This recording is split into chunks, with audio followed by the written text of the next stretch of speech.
Hai Andika, guys di sini di video kali ini saya akan menurutin requestan kalian beberapa minggu terakhir ini karena setiap saya review handphone apapun pasti saya baca komen tentang Bang request HP ini dong, request HP ini dong, dan HP-nya sekarang udah datang dan ini adalah segmen HP apa hayo. Jadi siapa yang bisa menebak pertama kali tanpa edited dia akan mendapat hadiah dari saya dan nanti langsung saya pin aja komentarnya. Jadi nggak usah pakai komen Instagram atau be yourself and never surrender, langsung aja. Tapi seperti biasa, sebelum kita mulai videonya, buat kalian yang belum cuci tangan dulu. Kalau udah cuci tangan langsung aja subscribe channel ini, karena di channel ini kita akan membahas informasi menarik mengenai dunia gadget dan juga teknologi yang akan membuat hidup kalian lebih inspiratif dan produktif. Oke, jadi ini adalah HP yang entah kenapa ya sering banget di request. Jadi buat kalian yang emang pengen request langsung aja tulis di kolom komentar. Waduh nggak bisa, saya harus ambil pisau sebentar. Jadi buat kalian yang pengen request HP apa, langsung aja tulis di kolom komentar. Karena referensi saya untuk HP-HP yang lagi hits, lagi ngetren, lagi turun harga itu kadang lebih tahu kalian daripada saya. Jadi kalian bisa langsung aja tulis di kolom komentar. Nah untuk HP-nya siap-siap ya yang mau buat tulis di kolom komentar. Kalian udah tahu nih boxnya apa ini? Udah tahu kan ya harusnya ya. Sets, dan HP-nya adalah ini. Wih. Jadi selamat yang udah komen pertama kali. Nanti akan dapat hadiah dari saya yang tanpa edited ya. Jadi harus bener-bener pure. Di YouTube itu kan kalau misal kalian edit saya tahu. Dan HP-nya adalah sets. Ini adalah Sharp Aquos SHV39 dan boxnya iPhone XR. Emang saya sengaja jadi yang skip terus cuman lihat boxnya terus jawab gitu biar kena prank gitu ya. Jadi yang udah jawab bener Sharp Aquos SHV39, selamat, kalian mendapatkan hadiah dari saya dan nanti akan saya pin. Oke, jadi ini saya beli bekas karena saya nurutin requestan kalian Sharp SHV39 dan ini adalah HP Snapdragon 835 termurah yang pernah saya beli, second. Harganya ini saya beli 1,3 juta. Untuk link pembeliannya seperti biasa kalian bisa langsung cek di kolom deskripsi. Dan 1,3 itu unitnya seperti ini ya. Ada sedikit benjolan di sini. Jadi ya kalau dibilang mulus nggak mulus sih ya, sekitar 85 atau 90% lah, tapi masih cukup oke. Kita coba lihat untuk port-portnya. Di sebelah kanannya ada volume up and down, tombol power. Bagian bawahnya udah pakai Type C. Kemudian ada mic. Kemudian ada speaker juga. Di sebelah sini ada slot untuk SIM card. Kemudian masih ada audio jack. Oke, dan kenapa HP ini banyak di request? Karena sekali lagi ini adalah Snapdragon 835 termurah. Dan layarnya katanya udah 120 Hz. Jadi ini teknologi tahun 2017 tapi sudah pakai 120 Hz. Tapi pertanyaannya apakah Snapdragon 835 ini mampu untuk membuat frame rate sekitar ya 90 fps lah. Kalau misalkan layarnya 120 Hz. Jadi biar nggak mubazir banget layarnya. Oke, jadi sekarang akan saya install dulu beberapa aplikasi dan nanti kita akan hands on sekalian untuk tes gaming. Oke, jadi HP-nya sekarang sudah kita aktifkan dan tadi juga sudah saya coba setup untuk fingerprintnya yang menurut saya cukup unik. Kenapa? Karena saya kira untuk tombol fingerprint ini dia juga berlaku sebagai home button, tapi ternyata enggak. Jadi saya pencet-pencet seperti ini kok nggak bisa, saya kira rusak. Ternyata memang dia cuman sebagai fingerprint. Jadi untuk tombol home-nya tetap yang pakai di tengah ini. Dan pasti bakalan banyak yang tanya, Bang SIM card-nya bisa apa enggak? Nah, daripada kita bertanya-tanya, langsung aja kita coba. Dan untuk SIM card-nya dia nggak dual SIM ya. Jadi single SIM dan juga ada slot untuk micro SD card. Untuk yang saya beli ini, apakah ada SKU lain saya kurang tahu. Cuman yang saya beli ini RAM-nya 4 GB dengan memori internal 64 GB. Kalau seharusnya sih SIM card-nya bisa sih ya. Oh dia restart, kayak Sony ya. Jadi sama dengan Sony Xperia, kalau misalkan kita masukkan SIM card dia langsung restart sendiri. Dan kita lihat apakah untuk sinyalnya dia masih ada. Yang menurut saya sih harusnya masih ada, karena sekali lagi HP ini bukan keluaran baru tapi tahun 2017, jadi belum berlaku untuk IMEI Club. Oke, jadi HP-nya udah nyala lagi dan seperti yang kalian lihat di sini sinyal 4G-nya udah keluar. Jadi bisa ya untuk digunakan pakai SIM card seluler operator Indonesia. Dan tadi juga sudah saya benchmark untuk Sharp Aquos SHV39 ini dan skornya bisa dibilang lumayan lah ya, Snapdragon 835, tapi coba kita lihat lagi. Kalau nggak salah 230.275 dengan detailnya seperti ini. Selisih 10 ribuan dengan yang saya review kemarin OnePlus 5. Mungkin karena pengaruh di RAM juga ya. Ini RAM-nya 4 GB, kalau yang OnePlus 5 kemarin RAM-nya 6 GB. Dan kalau misalkan kita rankingkan dengan Snapdragon 835 yang lain, nah dia ada di ranking ke-65, di atasnya Sony Xperia XZ1, di atasnya S8, di bawahnya Honor 10 dan Realme Q, Huawei P20. Oke. Buat kalian yang nggak percaya Antutu, tenang aja karena tadi juga sudah saya tes di Geekbench 5. Dan di Geekbench 5 ini kita mendapatkan performa single core-nya itu ada di 350, untuk multicore-nya 1177. Dan buat untuk GPU benchmark-nya kita tadi juga sudah coba di 3D Mark. Dan di 3D Mark ini resultnya untuk OpenGL-nya 2763 dengan detail graphics score-nya itu seperti ini. Kalian bisa lihat sendiri di sini ya. Dan untuk Slingshot Extreme Vulkan skornya 2547. Cukup tinggi lah, mengingat harganya sekarang cuma 1,3 jutaan. Dan yang paling menarik dari HP ini adalah kecepatan layarnya yang sudah 120 Hz refresh rate. Jadi 1 juta udah dapet HP dengan layar 120 Hz. Itu menurut saya wah gila, worth it banget sih ya. Seperti yang kalian lihat di sini, resolusi screen-nya itu di atasnya Full HD 1440 x 2560 dengan DPI yang cukup tinggi juga 561 dpi. Untuk GPU Adreno-nya pakai 540 dan refresh rate-nya seperti yang kalian lihat di sini 120 Hz. Dan untuk memori RAM-nya tadi seperti yang saya bilang 4 GB dengan memori internal 64 GB.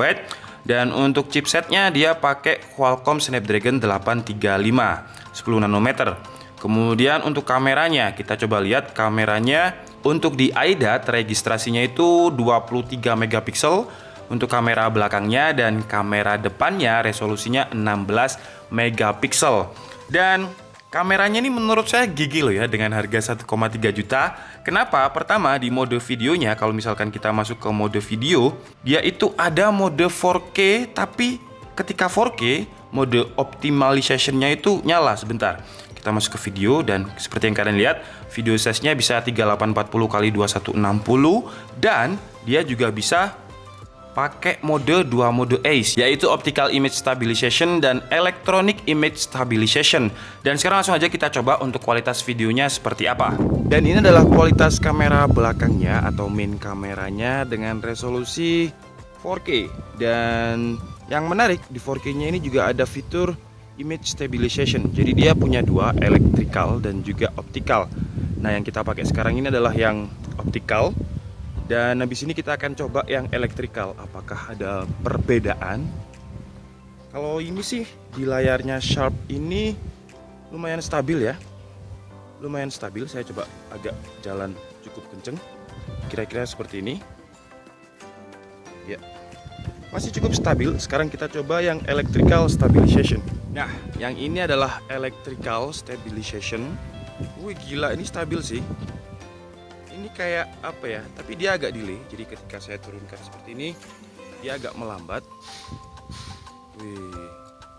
Kalau saya lebih suka yang ini sih. Walaupun ada sedikit delay, seperkian detik. Jadi ketika coba ya saya arahkan ke atas, set. Nah, dia agak delay sedikit. Dan kalau misal saya pakai jalan, kira-kira seperti ini. Ini 4K loh ya. Kalau misalkan Full HD, biasanya HP-HP lain itu kalau misalkan 4K untuk ACE-nya dia nggak support. Tapi untuk Sharp ini 4K-nya dia support. Yang menurut saya keren. Padahal ini adalah teknologi tahun 2017 ya berarti ya. Sharp Aquos SHV39. Dan sekarang saya coba untuk jalan agak kenceng. Wih gila, stabil. Di layarnya stabil ya, entah nanti di post editing. Dan jadi saya coba untuk lari.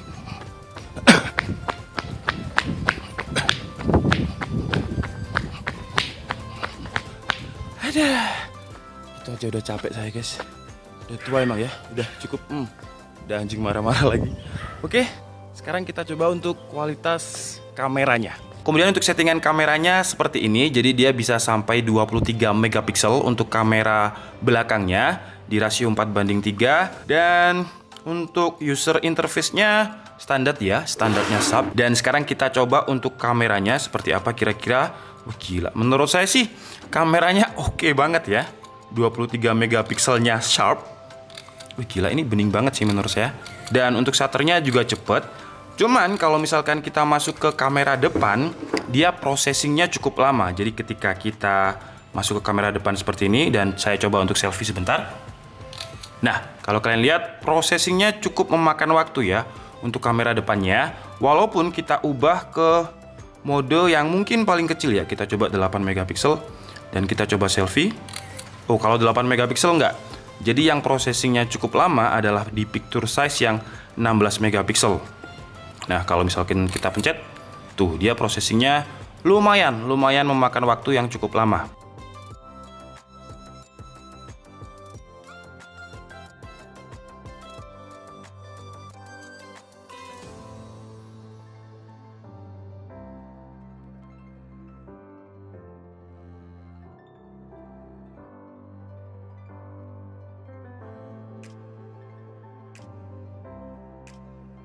Oke, sekarang waktunya kita tes gaming, dan di tes gaming ini saya pakai aplikasi yang namanya adalah Geekbench, sebuah aplikasi yang paling akurat untuk measuring FPS dan juga data lain. Jadi buat kalian yang pengen nyobain, kalian bisa langsung klik link yang ada di deskripsi. Dan karena setahu saya game yang support sampai 120 Hz itu adalah Vainglory ini, dan jujur saya nggak pernah main Vainglory, jadi tapi game MOBA aja kayaknya ya gini-gini doang ya, cuman ulti-ulti gini aja kan. Pokoknya sesuai gitu ultinya. Oke, dan sejauh ini ada drop FPS itu sampai 60. Tadi bisa 80-an FPS. Dan udah mulai kerasa panas juga HP-nya. Suaranya kekencengan ini kayaknya ya. Oke, jadi untuk Vainglory ini yang katanya sudah support sampai 120 FPS, tapi pakai Sharp Aquos SHV35 ini dia average score-nya itu di 60-an, yang menurut saya nggak jelek-jelek amat. Cuman layarnya yang 120 Hz jadi nggak terlalu terpakai gitu loh. Jadi kalau layarnya 60 Hz, kemudian kita dapat frame rate 60 FPS itu masih kepake lah. Tapi kalau ini di game Vainglory ini nggak terlalu kuat. Snapdragon 835-nya untuk mendapatkan sekitar 90 FPS, rata-rata itu ada di 60. Dan sekarang kita coba di Honkai Impact 3, dan ini adalah mode co-op, dan sepertinya tidak kuat ya Snapdragon 835 dengan layar 120 Hz-nya dari Sharp. Agak mubazir di sini karena ini settingan rekomendasi yang paling mentok sih, yang bisa sampai 60 FPS, karena memang saya pengen coba untuk dia bisa dapat berapa FPS, tapi ternyata tak bisa. Jadi 17, 16. Sekarang kita coba turunkan deh settingannya. Pengaturan sistem. Oke, pengaturan videonya rekomendasinya ada di angka 3, dan sekarang saya coba pakai angka 3, simpan pengaturan, tersimpan. Oke, kalau sekarang karena settingan rekomendasinya diturunkan, jadi sama hasilnya, cuman karena dia mentok di 30 fps ya untuk settingan ini, jadi 20 fps itu udah hijau. Kalau misal kita pakai rekomendasi 4, 19, 20 fps itu jadi merah, dan kira-kira seperti ini. Jadi kita nggak bisa dapat average 30 fps ya, sekitar 16 sampai 20 fps lah untuk game ini. Oke, sekarang kita lanjut ke game yang lain ya. Oke, jadi sekarang kita coba untuk di game PUBG ya, dan di sini saya pakai settingan grafiknya smooth extreme biar bisa dapat 60 fps. Dan sekarang langsung aja saya coba turun di sini. Untuk sensor gyronya sepertinya belum saya aktifkan nih. Sambil kita coba untuk sensor gyronya, sekarang saya turun di sini aja langsung ya. Dan untuk layarnya ini enak banget guys, walaupun mungkin ada beberapa game yang nggak mungkin dapat ya 90 fps, kayaknya juga nggak mungkin kalau masih pakai Snapdragon 835. Tapi layarnya ini saya bisa bilang kalau dia mirip banget dengan iPhone. Jadi udah responsif banget, apalagi kalau kita pakai yang 120 Hz. Itu mirip kayak iPhone, dan dia juga pakai Corning Gorilla Glass. Jadi udah enak banget kalau untuk layarnya. Kita langsung aja cari mobil deh, cari mobil biar framenya padat. Kalau framenya padat dia bisa dapat berapa. Kalau ini sih average-nya ada di 48, tadi sempat paling rendah ya. Dan di depan itu sudah ada mobil. Gyronya belum saya coba. Dan untuk sensor gyronya enak banget, masih akurat banget. Wah gila, cukup oke, cepet juga. Sekarang kita naik mobil untuk kita tes apakah dia bisa. Ya kalau misalkan saya tes game terus nggak nge-lag itu kayak kurang enak gitu. Pasti HP itu ada limitnya menurut saya. Apalagi dia kan bisa dibilang HP yang cukup lama ya, 2017. Wah, naik mobil malah 50 fps. Coba saya ke hutan belantara. biar framenya lebih padat. Nah itu turun 47, 49. Kita coba drop FPS-nya berapa. Tapi di settingan ini nggak ada lag sama sekali ya. Dia drop, tapi dropnya itu nggak sampai yang 30 fps gitu. Jadi masih enak. Sebentar, kita cari yang drop lagi nih. Pokoknya harus drop lah tuh 40. Kita coba jumping di sini. Terus kita keluar. Das. Oh nggak mati. Nggak mati ternyata ya. Oke, jadi drop FPS-nya itu sampai 40 kalau misalkan di settingan smooth extreme. Sekarang kita naikkan ke settingannya HD Ultra. Nah, kalau di HD Ultra ini kita coba.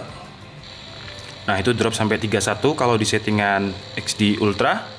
Oke, PUBG aman-aman aja sih. Dan sekarang udah mulai kerasa panas, jadi saya coba dulu untuk suhu temperaturnya dia ada di berapa. Dan untuk suhu temperaturnya, gila, tadi sempat 47, 47, 50. Gila, emang panas ya. Di tangan dia memang kerasa panas dan cukup mengganggu. Jadi saran saya kalian pakai casing atau sesuatu yang paling nggak tangan kalian itu nggak terganggu ketika bermain game ini. Ngapain lagi buat ini ya, biarin aja. Dan untuk di layarnya ini 40, nggak terlalu panas. Yang panas itu bagian belakang, terutama bagian sini nih. Nah, bagian deket aquos nih, ini lumayan panas di sini. Kemudian untuk fitur-fiturnya kita coba lihat di control centernya. Jadi dia ada NFC, jadi udah ada NFC. Kemudian ada mode penghemat baterai, mode sarung tangan ini karena mungkin di Jepang itu cuaca dingin, jadi orang-orang pakai sarung tangan tapi biar bisa tetap pakai HP-nya. Kemudian udah sih ya untuk NFC aja. Dan dia ada penyesuaikan tadi. Jadi kalau kalian lihat untuk brightness-nya, teknologi IGZO IPS dari Sharp ini bisa menyesuaikan untuk brightness-nya. Sama seperti True Tone kalau di iPhone. Cuman ya nggak sebagus iPhone sih True Tone-nya ya. Tapi dia bisa menyesuaikan. Oke, jadi mungkin cukup segitu aja video yang kalian requestkan nih, Sharp Aquos SHV39. Dan menurut saya dengan harga sekarang ya, harganya itu 1,3 jutaan, saya jamin itu nggak bakalan tahan seminggu atau 2 minggu, pasti habis. Kalau nggak habis, harganya naik. Tapi untuk kekurangannya menurut saya juga lumayan banyak. Pertama adalah yang saya kira home button, ternyata cuma fingerprint aja. Padahal kalau misalkan di side mounted seperti Sony, framenya bakalan bisa lebih tipis. Jadi ini tinggal dipindah ke pinggir, kemudian ini framenya ditipisin lagi. Menurut saya bakalan lebih keren sih. Kemudian untuk kekurangan lain adalah panas. Jadi Snapdragon 835 di Sharp Aquos ini lumayan panas seperti yang kalian lihat tadi. Kalau misalkan Snapdragon 835-nya OnePlus 5 kemarin itu dingin, dan mungkin itu adalah HP yang paling dingin second pakai Snapdragon 835 yang pernah saya review. Oke, jadi mungkin cukup segitu aja video kita kali ini. Kalau kalian punya requestan HP lain, silahkan aja tulis di kolom komentar. Kalau menurut saya menarik, pasti akan saya bahas. Oke, saya minta maaf kalau ada kesalahan dalam penyampaian informasi. Seperti biasa, kalian bisa mengkoreksinya di kolom komentar. Saya Andika Setiabudi and see you on the next video. Bye-bye.